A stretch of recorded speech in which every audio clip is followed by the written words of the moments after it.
And welcome to dig number 7 of the Angelarium Excavation. So we're getting real into it right away with a very intense angel here.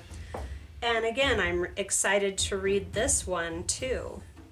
I've refrained from getting into this deck so that I could get into it with you all together at the same time. So here we go. Kushiel, Angel of Punishment, followed right on the heels of Zadkiel in the previous dig, Angel of Mercy. Here we go. Kushiel, the hunter whose prey is falsehood. Oath breakers beware. Kushiel will seek you out. Even as you stalk your own victims, punishment is upon you. No one escapes the mark of Kushiel. There are consequences for breaking your word. The pieces sharpen and sink into your flesh, embedding themselves within your heart. So long as the offense stands, you will always be held in the sights of the hunter. Seeking absolution is noble, however tedious. Begin that journey with haste, lest Kushiel find you first. And the signs of Kushiel are a spear, a shaft of light, and a raven. So this really speaks very much to me about cleaning up my own stuff before I go looking at other people's stuff. And very often, and I'm talking with normal everyday people, I'm not talking about really dark stuff going on in the world, but I am talking about like when I get angry at somebody in my life for something they've done. 99 out of 100 times I can look back over my life and find at least one instance where I did the exact thing that I'm angry at them for doing. So, I've been trained, I have trained myself to take inventory of myself. And let me clarify a point about that. Going within and doing an inventory and looking at myself and looking at cleaning up my own stuff isn't about living in self-introspection. That to me is useless. I am not going to live in it. I am going to go into self-introspection when things are not going well in my life. Because when things are not going well in my life, that means that Kushiel is hanging out. And if Kushiel is hanging out in my life, it's because I'm doing things or thinking things or believing things that are really counterproductive to my highest good. So I only do the self-introspection when I'm not sleeping at night, when I'm uneasy, when I'm upset, and then I do a little searching and I go in and right the wrong. And what's funny is when I deal with myself on a level of just me dealing with my stuff and cleaning up what I got going on in my life, then what happens is a lot of those things that are really making me angry that are going on in my life, or people that are making me angry, that stuff tends to vanish when I take the time to do the introspection. So another very useful angel here, really scary and intense looking, but just the same, very powerful, It's really not okay for me to want to give punishment if I'm not willing to look at my own stuff. Also, the job of punishment doesn't belong to me, and believe you me, there's lots of times where I really wish deeply that it did, because I want justice. And I want it a lot. And I see that happening in my life a lot these days. But it's not up to me. What's up to me is to make sure that my life is cleaned up to the point where I'm living a fulfilled and a life that's ever evolving into more and more expansion of positive, loving living. And not that everything's all sunny and roses all the time, because it sure isn't, and anybody that says it is lying. But the fact of this card is, to me, that I really need to stay in my lane and I lived in the desire for this and I still go there today, often, maybe more often than I should even admit. But, this has been a part of my life. I have wanted to mete out punishment to evildoers so often in my life. And the fact is that I need to be focused on what I'm doing and take comfort in knowing that when somebody is doing evil, so to speak, or being really vicious or really violent or whatever the case may be, that they are setting themselves up for Kishiel to come to them. And I don't need to interfere with that process. And that sounds so flippant and so hands-off, and I know that I'm probably going to get some pushback for that, but the fact is that it's not my place to mete out punishment. I could wish for it, and I'll die wishing for certain beings to get theirs, because I don't believe in harming children. I don't believe in a lot of the dark things that go on in this world, and a lot of those things make me extremely angry. But I need to really remember that when I raise myself up spiritually and energetically and psychically, all those things, when I'm living a good life, I am positively contributing to the whole. I am contributing to the whole no matter what I'm doing. So for me to sit and waste my life wishing for those evildoers to be punished, I'm wasting time when I need to be focused on cleaning up my own energy, cleaning up my own life, because they've already called this to themselves. And I'm not going to affect it either way. So by me focusing on my own life and the things that I'm supposed to be focusing on, I get out of the way and I don't contribute negatively to the whole. So another very powerful card.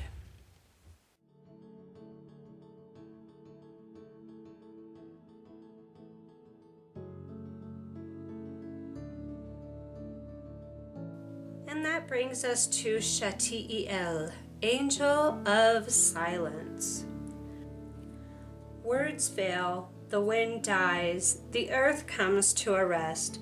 Seidel descends in stillness. New forms for all things emerge, touched by the elusive fingers of the angel Seidel. Space fills with silence and void gains new meaning. We are held still by the grip of its presence. Fear is useless, as its presence is almost always brief. Silence slides over your ears, enveloping your awareness completely, as if you've closed your eyes. Take a moment, take silence within you, and use it to still the tremors of your soul. Seidel wills it. The signs of Seidel are a feather, a chair, and a person kneeling. So this to me is really speaking of just to revel in the wonder of silence, to take those little moments of silence and let them grow bigger and bigger at times in our lives. We live in such a modern world now that is so full of noise all the time. All of these different things demanding our attention from so many different directions all at once. And to be able to turn off all the technology and not have any distractions coming into our lives for at least just a few moments every day, and to just sit and breathe is such a gift. And our soul needs it. I think that our attention spans are shorter. We demand instant gratification now. We want instant information, which I absolutely love that. I love to get things at the snap of a finger. However, we lose something in all of that. We lose that ability, that staying ability. I think we lose our inner resolve to be patient and quiet and to just sit in the knowing. In our world and in this age of information and constant movement and constant attention always going on, the inner knowing and the inner path gets completely shoved aside, which to me is completely tragic. So Sheti'il reminds me to turn everything off and to get quiet and to allow the silence around me to come inside of me and to change me, to come inside of me and to be able to move me to a different level of consciousness, to raise my vibration, because silence has a very immense power to be able to do that if we simply let it.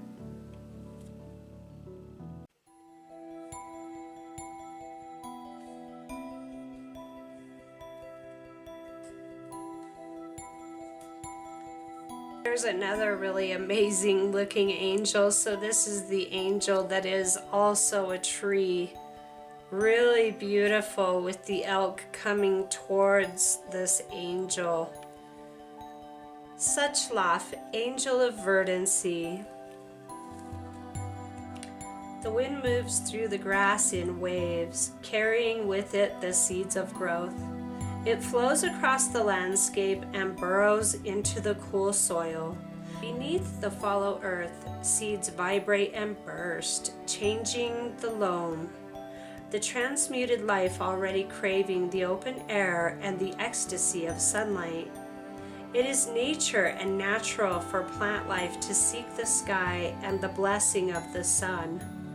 With this simple act, the dominion of Suchlaf expands. With open hands, Suchlaf denies decay and defies entropy. All is verdant where Suchlaf wanders.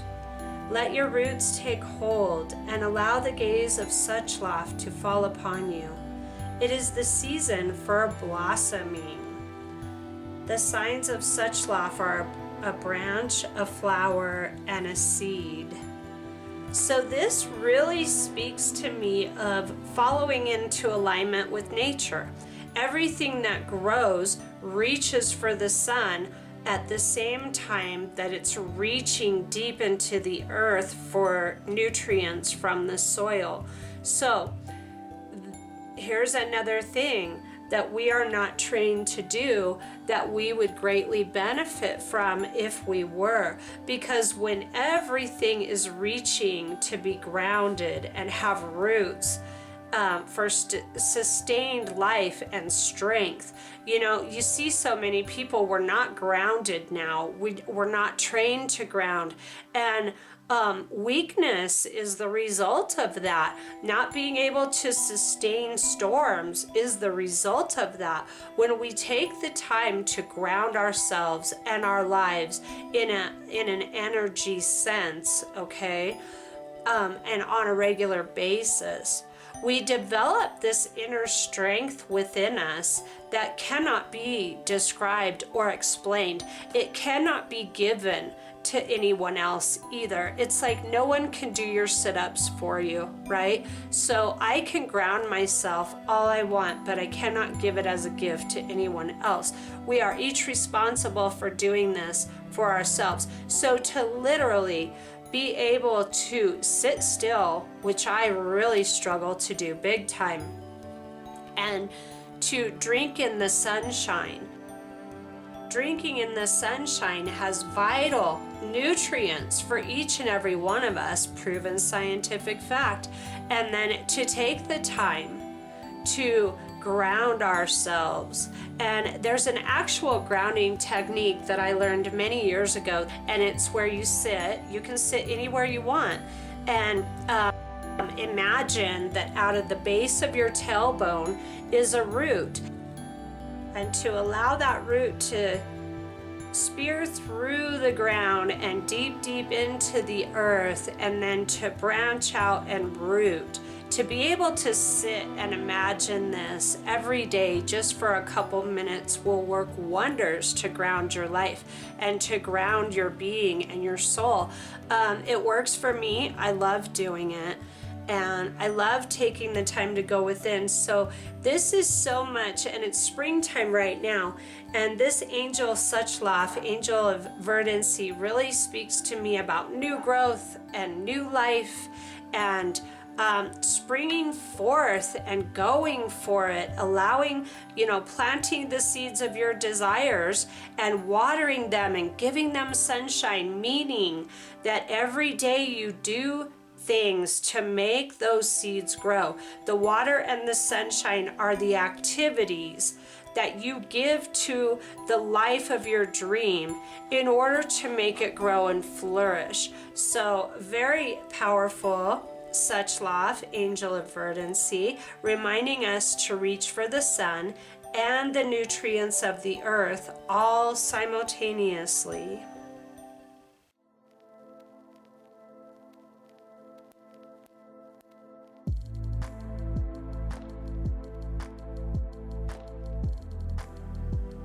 Now we are at Phanuel, angel of truth. This is written really weird, so I'm just going to read it as it's written.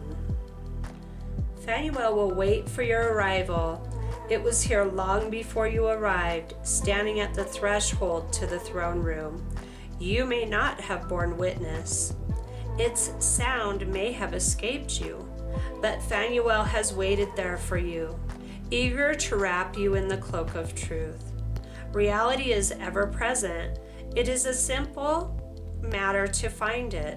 It is another, much more difficult task to understand that its truth can be different from truth. Hold the torch high. See what stands before you for what it is. And the signs of Phanuel are wine, a torch, and a bleeding eye. That's a graphic little visual there, a bleeding eye. So this card really speaks to me of seeing the truth of what's in front of me. There's a phrase that's often used that I have never liked, and I don't think I'll ever like it, and it's the phrase, it is what it is. I just struggle with acceptance, and I'm always, if something is unacceptable to me, I really do work to change it. But this speaks to actually seeing what's in front of me and being able to call a spade a spade. Now, something I've done over the last few years is when I'm speaking to someone, if they talk over me, I simply stop speaking. Because when they're speaking over me, that's telling me that they are not listening to me and that I'm wasting my breath. And another thing about this is in relationships, when someone is treating me a certain way that is really not acceptable, in my younger years, I thought I could change people from doing that, and I thought I could, change the relationship and change their behavior towards me. And I've learned the hard way that I am not able to do that. But what I can do is I can base my behavior based on the truth in front of me. Okay, so in my relationships, if I am not being, let's say a specific example, let's say that I actually was in a relationship with a friend of mine. She's a family slash friend slash I don't know what, but she always speaks over me.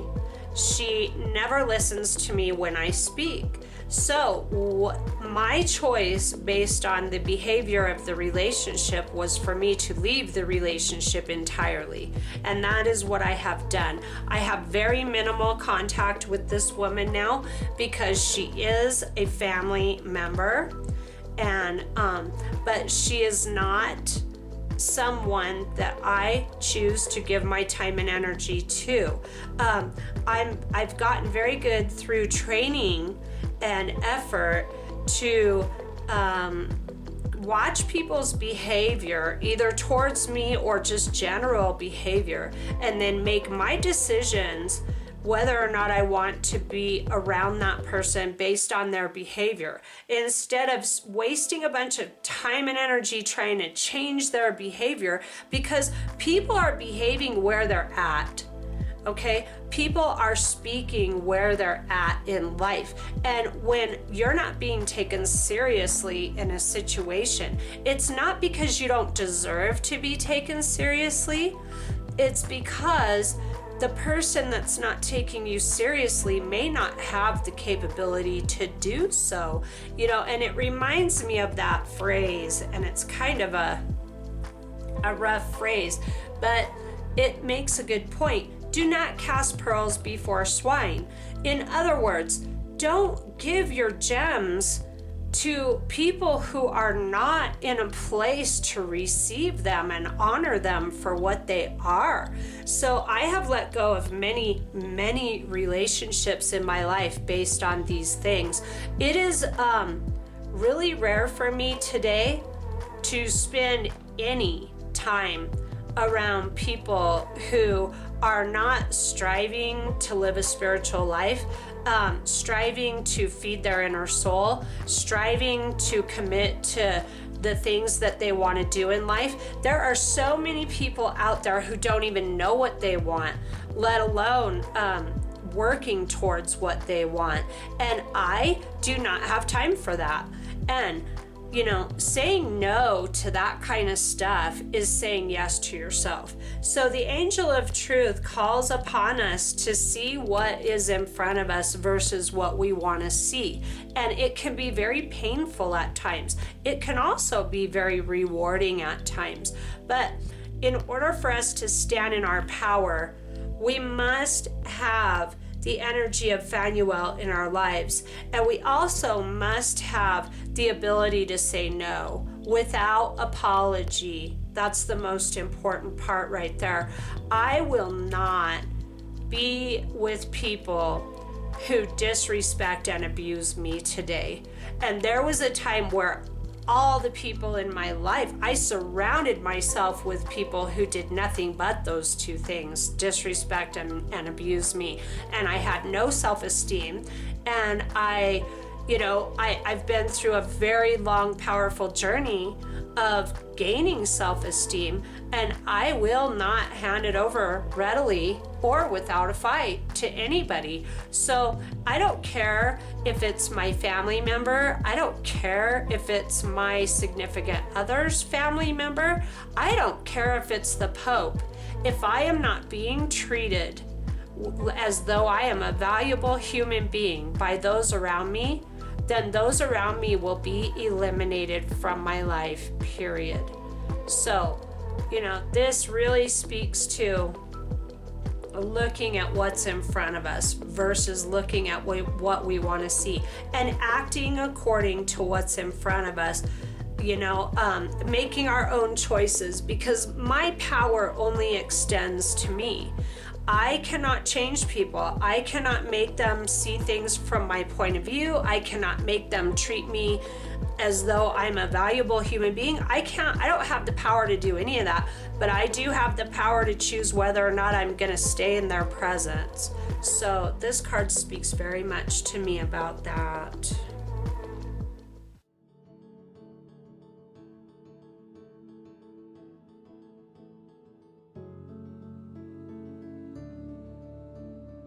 Sandalphon, angel of new life. Okay, we have reached our final angel of this dig and of this deck. What a powerful, powerful deck.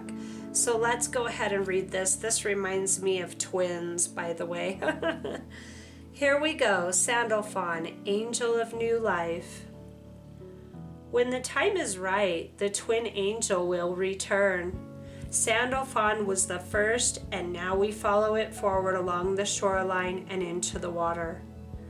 Sandalphon's footsteps bring with it great fear, but also awe and hope. With each step, we move closer to the conclusion and a new beginning. Embrace this new epic. What has come has already passed. What will be is still a dream. Sandalphon flows through it all.